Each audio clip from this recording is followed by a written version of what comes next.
म्हणून मी तेच उत्तर देतो की त्यांना पूर्ण माहिती त्यांनी घेतली पाहिजे होती की हे जे 10% आरक्षण खरं म्हणजे आरक्षण कुणामुळे गेलं त्यांनी विचारायला पाहिजे होते प्रश्न.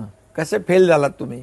कसं तुम्हाला आरक्षण जे देवेंद्र जींच्या काळात सरकारने दिलं होतं ते तुम्ही हायकोर्टात आम्ही टिकवलं, परंतु तुम्ही का टिकवू शकले नाहीत असा प्रश्न उलट सुप्रीम कोर्टामध्ये विचारला पाहिजे होता त्यांना, तत्कालीन मुख्यमंत्री आणि त्यांच्या सरकारला. तर परंतु ठीक आहे, म्हणून मी हे जे काही बोलतोय ते काही लोकांना माहीत पडावं म्हणूनच बोलतोय. 10% आरक्षण आम्ही दिलं. कुणबी प्रमाणपत्र जस्टिस शिंदे कमिटी गठीत करून अनेक त्याच्यामध्ये पुरावे शोधून कुणबी नोंदी शोधल्या 1967 पूर्वीच्या, आणि त्यांना कुणबी प्रमाणपत्र मोठ्या प्रमाणावर मिळाली.